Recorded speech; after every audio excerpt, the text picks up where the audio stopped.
New England has been hit especially hard by COVID-19, and like most states, that means flight schools have also been hit hard. It's the end of April, and I've zoomed up with my valued local flight school, Learn to Fly, Connecticut, and owner Phil Smith, a field report to see how instruction and aircraft rental ops have been affected. Now, this operation, which has two locations, one at Wyndham Airport, that's IJD, and Hartford Brainerd Airport, HFD, has been my go-to for aircraft rental. And you might even recognize Phil Smith for his work with Aviation Consumer, helping us with some product evaluations over the past year or so. Phil, flying is clearly down and in some cases non-existent. What are you seeing on the front lines? I mean, the demand has significantly dropped off since the whole COVID-19 pandemic has started and everyone's kind of sheltered in place at their house. Both airports, just driving to the airports, it's hardly any planes on the ramp. It's kind of eye-opening to see it. There are still planes flying around though. I mean, you can go outside, probably see some planes flying above your head, some GA planes. Personally, we're still seeing some interest when it comes to the flight training. We are still open and operating at both airports. We are following all CDC and World Health Organization recommendations regarding keeping everyone safe and healthy. But as long as the CFI is comfortable and the student is comfortable with flying, then they'll do so. But again, the demand is really, really down. At our Wyndham location, we've seen probably about a 90% reduction with students, mainly because the University of Connecticut, all those students have gone back home. At the Hartford location, we've also seen a significant reduction in students. But I've also had some people interested still that have actually been reaching out during this pandemic to see if we're still open and providing instruction. I think mainly because they're bored and they're kind of educating themselves on different topics or maybe doing a little research on different topics that they never would have necessarily thought of before.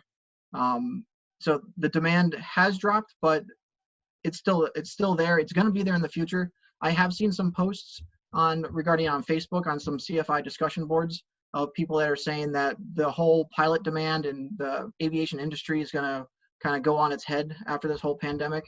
I would personally say it's the opposite of that. Yes, it's down right now because we're all still sheltering in our homes, but I really believe this might force some pilots into retirement that might not have been thinking about doing so right away. So it might take a year, maybe 2 years till we start seeing the huge demand like we were seeing before. But I still think we're going to get there. I mean, the demand for aviation domestically and internationally is not necessarily going to go down because of this. But there might be some additional factors that have to be weighed in when it comes to sanitation and just keeping everybody safe and healthy. New student starts is one thing, but there's a dilemma that airplane owners face, and you work with a lot of them doing IPCs and flight reviews. A lot of airplane owners just aren't flying the way they used to. A lot of folks use airplanes for business travel. They're accustomed to flying trips in all kinds of weather, and a lot of those folks are grounded. What advice might you have for the typical airplane owner that's facing the dilemma of falling out of currency? Pilots that own their own planes that are still starting the plane up once a week or maybe going up flying in the pattern once a week, I would say keep doing that. Stay proficient in the plane. There's a lot of great courses online that you can do through the FAA aviation safety website. AOPA has a lot of great material. Also, you can always use a home simulator. It doesn't have to be anything fancy. You don't have to break the bank for it, just to kind of keep your mind in the game, as I call it. Continue exercising those flying muscles, whether you're actually manipulating the controls of your own aircraft or just kind of exercising those flying muscles with your brain while you're using a flight simulator at home. This awareness for social distancing isn't going away anytime soon. From a flight training standpoint, realistically, what does it look like for a student and instructor to climb into a small airplane? We are, like I said before, we're following all the CDC and World Health Organization recommendations regarding sanitation and everything. We're wearing the masks during the ground portion, pre-flight portion. Some of the students and the CFIs are continuing to wear the masks even in the aircraft, as long as it doesn't hinder their communications with air traffic control or with each other inside the aircraft. but we're also sanitizing everything down from the desks and handles in the office itself to the computer screens and keyboards and mouse. We are just spraying everything down, being overly cautious with everything to ensure the health and safety of all of our clients and pilots and renters and everybody. You know, there've been some speculation and some misinformation about currency requirements. In some cases, FAA medical certification has been modified. That's not so much the case with currency, though, has it? As far as I know, there is no extension as of right now. I have heard that they are talking about extending it, kind of doing something similar like they've done with the medical requirements. But again, I made a posting on our Facebook page, I think it was last week, regarding the medical requirements.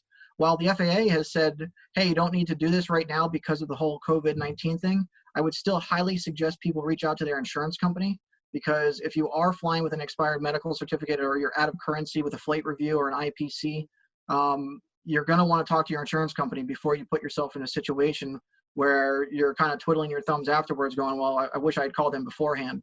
So I would highly recommend people reach out to their aviation insurance company for their aircraft and talk to them about operating either without a medical or without a current flight review or an IPC to see where they stand with all of this. So currently right now over at our Wyndham location, we have a Piper Warrior, we have a Cessna 152, and we also have a basic advanced training device flight simulator over at the Wyndham location. And at our Hartford location, we have a Cessna 172, and we are looking to expand here in the near future.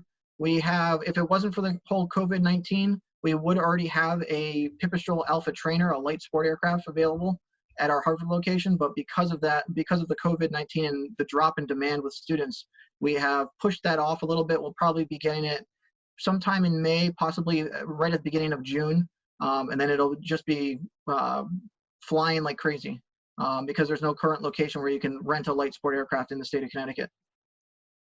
You know, one dilemma that comes to my mind is maintenance, trying to keep these airplanes airworthy. How has maintenance and parts supply been? Great question. Mechanics are still available, at least here locally in the Connecticut region. I don't know about nationally, but my mechanics are still working. They're still showing up and working on the aircraft. We have had a issue, I guess you could call it, in our supply chain when it comes to the parts being delivered to us. Our Piper Warrior is currently grounded right now because it's waiting for a part that was supposed to be delivered 3 weeks ago. And the manufacturer has closed down because of the pandemic going on. So the plane's still sitting on the ground, not being able to fly because we're waiting on a simple part to be delivered. So here in the near future, we are looking at starting a green aviation initiative here in Connecticut that will likely be a first of its kind in the United States. We are looking to drastically change the manner in which flight training is conducted in the United States because of the pilot shortage. While there is a pilot shortage, there's not necessarily a shortage of students or people that are interested in getting their pilot certificate. The big factor, obviously, is the cost to the training. So we are looking at getting some different grants and state money to possibly start a program that will allow us to use light sport aircraft, which are going to consume less fuel per hour, use electric aircraft, which obviously is electric. There's zero emissions. And we're looking to do this in partnership with the state of Connecticut. One more point on flight ops, whether it's for training, maybe a student trying to do a long cross country, or even an airplane owner trying to go someplace, launching from the Northeast, is it really practical to go anyplace, or is the flying that you've seen locally stayed local? I would really say it's probably mainly local flying. I would say even from a training standpoint, you want to be careful regarding flying from one state to another state. Because, for example, down in Florida, if you fly from the New England area down to Florida, you're in a 2-week quarantine period right away. So I would definitely reach out and look at the different regulations on the book or executive orders regarding flying into different states, because you don't want to put yourself in a situation that you're sitting there twiddling your thumbs in a hotel for a couple days. One thing we were doing here at the Hartford location is we were offering a free private pilot ground school, where we initially had 45 people sign up for it. And on the first day of the class, we had 35 people show up. And then every remaining class after that, it was about 30 to 33 people for each class. up until this COVID-19 occurred. Now we had to cancel the in-person class, and we are conducting the class online virtually through Zoom, which offers its own little challenges, but we're still trying to connect people with that education they're seeking. And I would also add too that there's a lot of companies out on the market right now, such as ASA, which is offering their ground school, their online ground school at a discounted price, a significantly discounted price. And where can folks get a hold of Learn to Fly Connecticut, both on social media and website? We can be found on Facebook if they just search for Learn to Fly Connecticut with the number 2. And on the website, it's www.learntoflyct.com. Thanks a lot to Phil Smith for the field report. I'm Larry Anglisano for Aviation Consumer, where you'll find upcoming product coverage on desktop simulators for the home, plus a variety of articles focused on proficiency, training, and flight ops across our sister titles, Aviation Safety, IFR, IFR Refresher, Kit Planes, and AvWeb.